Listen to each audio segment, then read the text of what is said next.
Plusieurs années plus tard, malgré tous ses efforts, la situation de Grace s'empirait. Elle n'avait pas réussi à avoir un enfant pour le sénateur Ibrahim et elle approchait de la ménopause. Le bonheur quittait lentement son monde et elle commença à devenir triste de sa situation. Elle se disait « Je ne peux pas rester la maîtresse de cet homme pour toujours. Il trouvera une autre femme et m'oubliera. Je dois tout faire pour qu'il m'épouse. Et s'il mourait aujourd'hui, que gagnerais-je après toutes ces années avec lui? Peu importe ce que ça me coûtera, je ferai tout pour avoir un enfant avec lui. S'il dépense autant d'argent pour moi en tant que maîtresse, imagine combien de sa richesse j'aurai accès quand je serai son épouse et que je porterai son enfant. » Après avoir cherché des conseils sur la façon de trouver une solution à son infertilité, elle apprit l'existence d'un homme qui était dans une ville voisine et qui aidait les gens à avoir des enfants.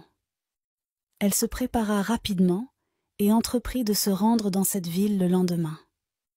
Le lendemain, elle entra dans sa voiture et se dirigea vers sa destination conduite par son chauffeur. Mais le destin frappa encore. Elle fut impliquée dans un grave accident de voiture qui coûta la vie à son chauffeur et la plongea dans le coma.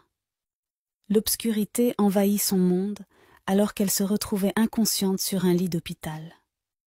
Pendant qu'elle était dans le coma, elle commença à voir le visage de son bébé et revit des flashbacks du moment où elle l'avait abandonné dans le bidonville.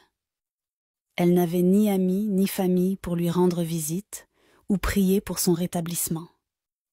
Après quelques semaines en soins intensifs, elle finit par se réveiller et se mit à crier « Mon enfant! Mon enfant! Aidez-moi à retrouver mon enfant! Je veux voir mon enfant, je vous en prie! » Elle était terrifiée et traumatisée. Le médecin en chef se précipita pour la calmer et s'assurer qu'elle était stable. Après quelques minutes, elle retrouva ses forces et le médecin décida qu'il était temps de lui parler de son état de santé. « Madame Grace, comment vous sentez-vous aujourd'hui? Je suis très heureux que vous vous soyez réveillée. » Grace répondit calmement. « Je vais bien, docteur. Merci de demander. Mais où est mon chauffeur? Est-il en sécurité? » L'expression du médecin changea et devint sombre. « Je suis profondément désolée, Madame Grace. Votre chauffeur n'a pas survécu à l'accident. Il est mort sur le coup. » Les yeux de Grace se remplirent de larmes. Elle éclata en sanglots, consumée par le chagrin. « S'il vous plaît, calmez-vous, Madame Grace. Arrêtez de pleurer. Cela ne ferait qu'aggraver votre situation. Au fait, je voulais vous demander, avez-vous des membres de votre famille avec lesquels nous pourrions parler? Je dois discuter de certaines questions concernant votre santé et je pense que vous aurez besoin du soutien d'une personne qui vous est proche. Je n'ai ni famille ni amis. Qu'y a-t-il, docteur? Je vais mourir? Dites quelque chose, s'il vous plaît. Je suis assez grande pour gérer mes émotions. Dites-moi ce qui m'arrive. J'ai besoin de savoir. » Le médecin soupira puis lui répondit. « L'accident a affecté votre colonne vertébrale et vos genoux.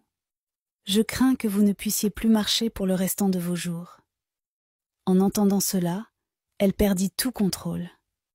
Elle se mit à transpirer et à pleurer abondamment. Elle était complètement dévastée. « Je suis fichue, je suis fichue. Comment vais-je survivre si je ne peux pas remarcher ?» Pendant qu'elle recevait des soins, le sénateur Ibrahim n'a jamais cherché à mettre les pieds dans l'hôpital pour lui rendre visite. Il était occupé par d'autres femmes, plus belles et plus jeunes. Il se foutait totalement d'elle car elle ne lui était plus d'aucune utilité. Après près de 3 mois à l'hôpital, elle fut enfin autorisée à rentrer chez elle. Elle était désormais en fauteuil roulant et elle engagea une domestique pour l'aider à la maison. Il y a encore quelques années, elle était trop occupée à profiter de la vie et à dépenser son argent sans penser à son avenir. Elle était persuadée qu'elle épouserait un homme riche et aurait un avenir assuré. Mais à présent, sa situation l'avait placée dans une position très inconfortable. Elle tenta à plusieurs reprises de contacter le sénateur Ibrahim et par chance, il lui répondit par message. « Comment vas-tu, Grace? J'ai entendu ce qui t'est arrivé récemment et je suis profondément désolée de ne pas avoir pu trouver le temps de te rendre visite. Tu sais que je suis un homme très occupé, c'est pourquoi tu n'as pas pu me joindre. Il se pourrait que ce soit la dernière fois que tu entendes parler de moi, car en vrai je ne vois plus en quoi tu me seras à nouveau utile, étant donné que tu n'es plus sur tes deux jambes. Je suis désolée. Je te souhaite un prompt rétablissement. » Grace faillit devenir folle. Tous ses espoirs pour sa fin de vie venaient de s'effondrer.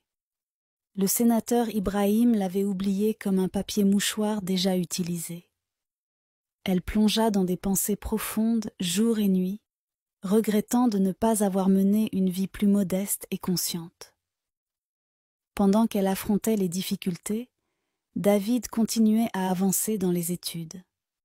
Il venait de terminer ses études avec brio et était diplômé parmi les meilleurs médecins. Il fut embauché dans l'un des plus grands hôpitaux privés du pays. Malgré leur pauvreté, Félix et Maria n'ont jamais cessé de remercier Dieu. Depuis que David est entré dans leur vie, il les a toujours rendus heureux. Ils peuvent désormais se dire fiers d'être les parents d'un grand docteur. Afin de s'assurer de ne pas souffrir pour le reste de sa vie et de ne pas se faire surprendre par la misère, Grace commença à chercher des affaires à lancer ou des entreprises dans lesquelles elle pourrait investir. Elle avait économisé un peu d'argent lorsqu'elle sortait avec le sénateur Ibrahim. Elle décida de contacter des gens pour leur demander des conseils. Pendant qu'elle parlait au téléphone avec certaines personnes pour discuter d'investissement, sa domestique Tina l'écoutait discrètement.